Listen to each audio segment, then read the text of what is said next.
Before we get started, I want to encourage you to subscribe to the channel, turn on notifications so that you don't miss any of the content that is released by Go Collect. And if you're interested, head over to Reggie Collects here on YouTube.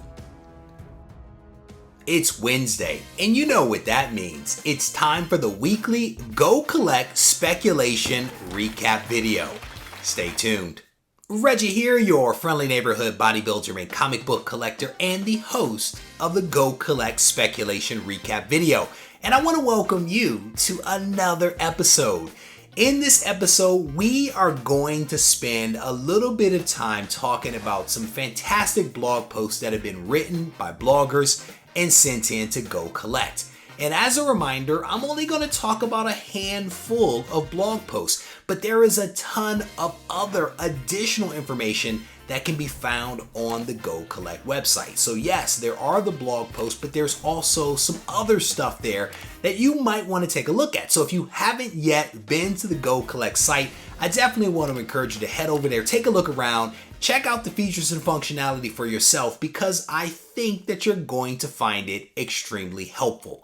Now, with that said, I want to jump into these blog posts, and I will tell you that there is a little something for everyone in the stack of blog posts that are sitting here on my desk. We're going to talk about some Marvel, some DC, some Silver Age, some Bronze Age, some underdiscovered comics or underappreciated comics. We're going to talk a little bit about history as well. And like I said, there is a little something for everyone in this. So with that said, in this first blog post, we are going to take a quick look at Superman's female cousin. And in this first blog post by Mike W., he spends some time examining Kara Zor-El's history, both in terms of Earth 1, where she goes by the name of Supergirl, but also in terms of Earth 2, where she is known as Power Girl. And he spends some time in this blog post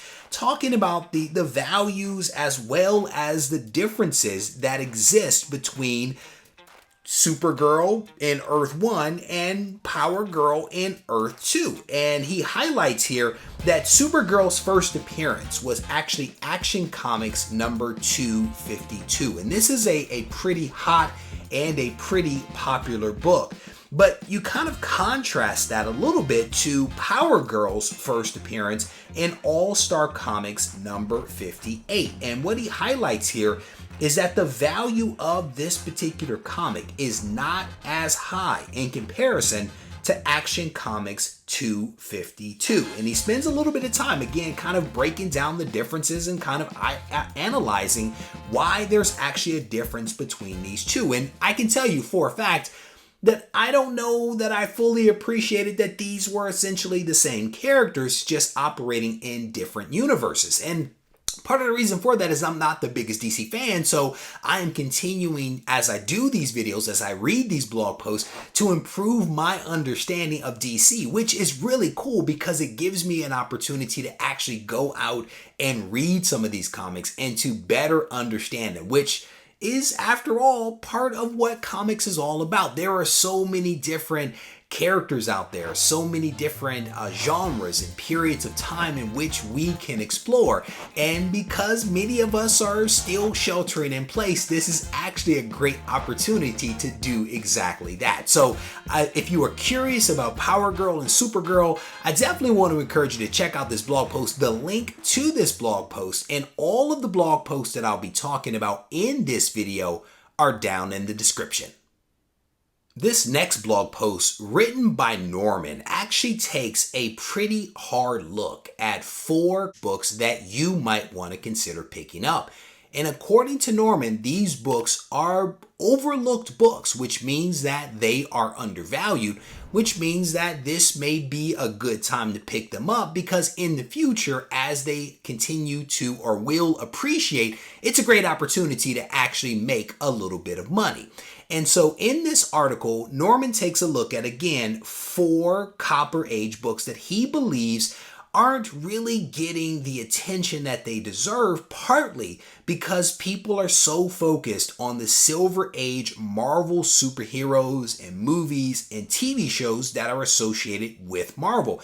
He also highlights that maybe it is just a matter of time before these Copper Age books reach a certain maturity and thus value that they will get the recognition that they deserve. And so for both of these reasons and many more, these again might be some books that you want to take a look at.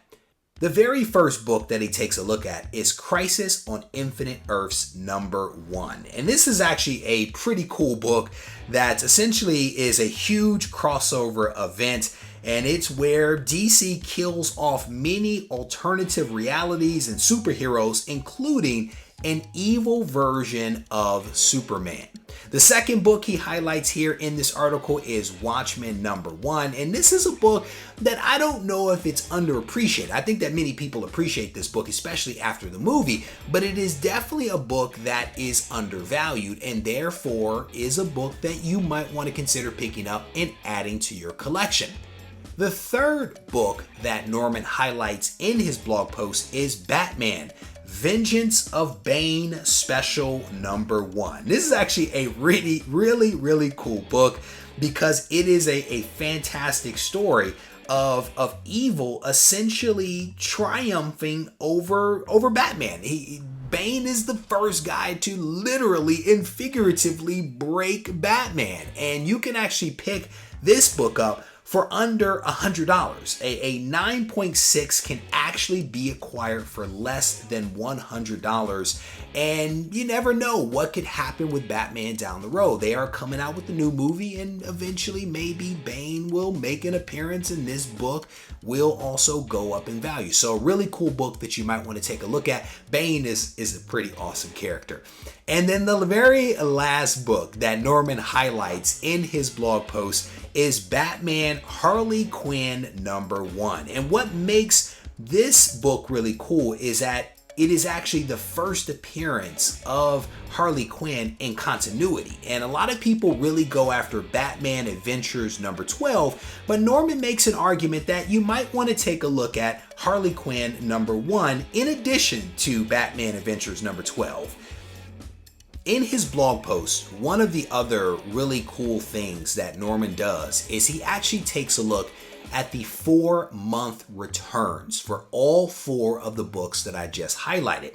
And he highlights in this blog post, and again, I definitely encourage you to go read this one and take a look at this data for yourself. He highlights that Crisis on Infinite Earths #1 at a 9.6 will run you about $100. Watchmen #1 at a 9.6 will run you about $30.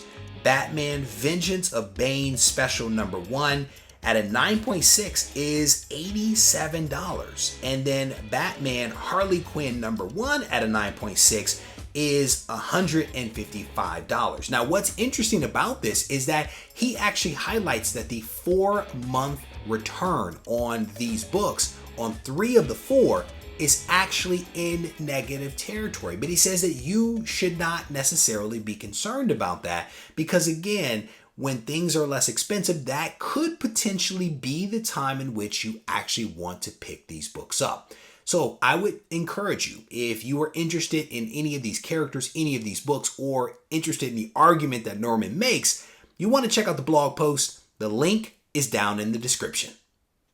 So Free Comic Book Day is a really important day for a lot of people, for local comic shops, for people that are interested in comics, and people that think that they may be interested in comics. It's actually a pretty big event that a lot of us line up for every single year in order to see what Diamond and local comic shops are actually offering.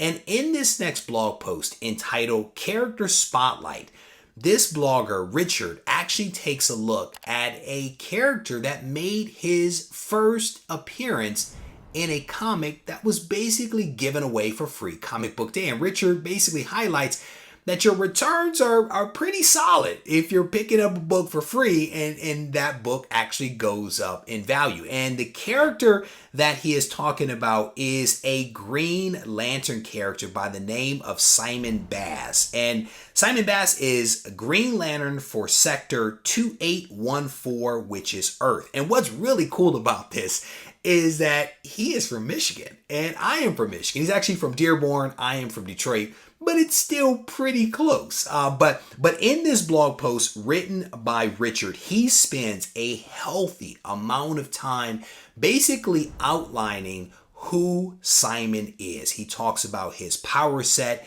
his skills, his background, his origin.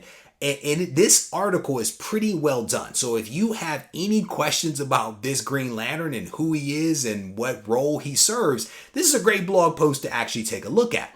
In addition to providing all of that great background information, the blogger spends some time talking about his first appearance. And he highlights here, again, that his first appearance was actually as part of the New 52 Free Comic Book Day in 2012. And it was actually a cover by Jim Lee, who is one of my favorite artists.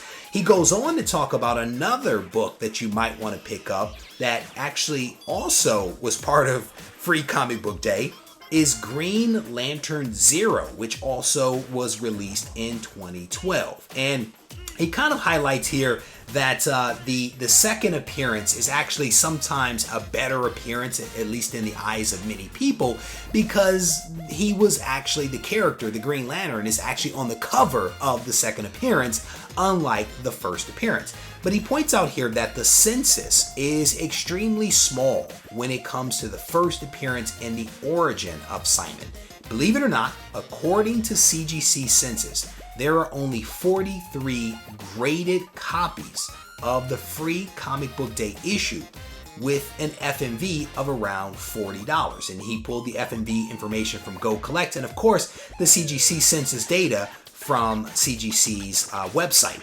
He goes on to talk about here that Green Lantern number 0 has a slightly higher FMV, and as we alluded to a short while ago, that it may be due to the character appearing on the cover. And in this case, the value of this book is about $48. And again, here there are fewer than 50 of these on the census. So if you are a fan of Free Comic Book Day books or first appearances or just a speculator or even a Green Lantern fan, this might be a blog post that you want to check out. To be honest with you, I thought that it was a pretty detailed blog post that I enjoyed reading, and maybe you will as well. This next blog post is an interesting one, and this is actually written by Ryan. And Ryan highlights here that it may be hard for a lot of people to understand that Marvel has not always been a dominant player in comics. And it's hard for people sometimes to believe that just because of how dominant Marvel is right now. If you think about everything that they're doing with movies and with TV shows and streaming services and just all of the accoutrement that you see in stores associated with Marvel, it may be hard to think about the fact that they haven't always been what they are right now, which is the leader when it comes to comic books. But in this blog post, Ryan does a really good job of spending time talking about the period in which Marvel was nothing more than a mediocre, fledgling kind of company that was struggling to be competitive with the actual giants, because at the time Marvel was not a giant. He says here in the article that Marvel was trying to compete with the industry giants such as DC, who already had Superman and Batman on their roster, Archie Comics and Dale Comics, who owned the rights to Mickey Mouse, Uncle Scrooge, Felix the Cat, and all of the Disney characters. And in this blog post, what he does is he actually pulls some data from Chromicon and spends some time walking us through the period in time in which Marvel wasn't dominant all the way through when they started to really manifest their full force on the market. And this is a really detailed blog post, much like the last one that we were talking about. This is one that, again, you might enjoy if you are a student of history, if you like facts and figures and just the underdog story, if you will. This might be a blog post that you want to take a look at. The link to this one is down in the description. I should probably also mention that he talks a lot about comics as well. In addition to history, he talks about things like Millie the Model and Rawhide Kid, Strange Tales, Journey into Mystery, and of course, one of my personal favorites, Amazing Spider-Man. Like I said, the link to this one is down in the description. This next blog post by Matt Tuck is honestly one that I'm struggling with just a little bit. And I've actually covered a lot of Matt's blog posts here on the channel over the last couple of months. And I enjoy his writing. I enjoy how he makes a case for certain things and kind of stands behind those things. But I'm struggling just a little bit with this one. And I would be interested to hear what your thoughts are. If you take the time to read this blog post, I'd be curious. So leave your comments in the comment section. I will definitely be looking forward to reading those. But in this blog post, which is entitled Modern Age Comics and the Global Recession, Matt is essentially making the argument that because of the recession, now might not be the time to invest in Silver Age or Bronze Age comics. He instead says that you may want to spend your money on modern comics. And so, for example, he says here that this really isn't the time to buy things like Amazing Spider-Man #1 or Fantastic Four #48 or Silver Surfer #1 or Hulk 181 or Giant Size X-Men #1. But instead, he says that it may be best to invest in things like Amazing Spider-Man 300 or Amazing Spider-Man 361 or Uncanny X-Men 266. And I honestly own all of these books that I just mentioned that Matt talks about.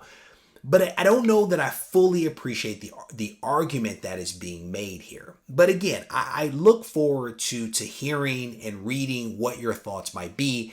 The link to this blog post is down in the description. Take a look at it and let me know what you think. Part Deux. This is the second blog post from Ariel. And in this blog post, Ariel spends some time highlighting some additional comics that are considered to be, or at least he considers to be, blue ocean books. And this is something that we've spoken about before, and I've certainly spoken about it in detail on my channel, Reggie Collects. And on the channel and in this blog post, there is a description that is essentially provided, right? The red ocean are the books that a lot of people are talking about. They're the books that are going up in value. They're the ones that have lots and lots of bids on eBay. And the blue ocean is essentially the calmer water. It is the books out there that no one is really talking about, that no one is really paying attention to. And because no one is really paying attention to them, it affords you an opportunity to pick up some really awesome books that you can potentially turn a profit on, or that you can acquire and have in your collection at a much, much lower price because they're not in the bloody waters of competition. And so in this blog post, Ariel highlights a couple of books that he believes are blue ocean books, books that you might want to consider taking a look at and deciding for yourselves whether they belong in your collection. The first book that he talks about is Thor 165, and he says that this is a perfect time to jump on this book. The current FMV for this book at a 7.5 is $350. Ariel points out here that two of the last sales at a 7.5 were actually for $215 on March 25th. There was another sale of $335 on March 16th. Both of these books are again below the FMV of $350. So this might be a good time to pick up Thor 165 if you believe that Adam Warlock could be making an appearance in the MCU at some point down the line. The second book that Ariel highlights is Black Lightning #1, and he points out here that the FMV for this book at a 9.0 is only $70. But he goes on to highlight that there have been some sales well below that FMV. In late March, there was a sale of $48 at a 9.0 and another at $50 in early March. So again, you might be able to pick up these books for a pretty nice price, even graded books. He actually highlights here that the raws are actually even less expensive, but why buy it raw if you can buy it slabs for basically the cost of essentially getting the book slab. Ariel goes on to talk about several other books that you might be interested in. One of them is Ghost Rider #1, another Moon Girl and Devil Dinosaur #28, and that's the first appearance of Omnipotentus. And then the very last book that he highlights is Cosmic Ghost Rider #1. So there you have it. We have essentially reached the end of this week's recap video. And as I mentioned at the beginning of the video, there was definitely a little something for everyone in this one. I hope that you enjoyed it. And if you did, I want to encourage you to leave a thumbs up and a comment behind so we can mix it up in the comment section. And remember to tune in next week on Wednesday when we get to do this all over again.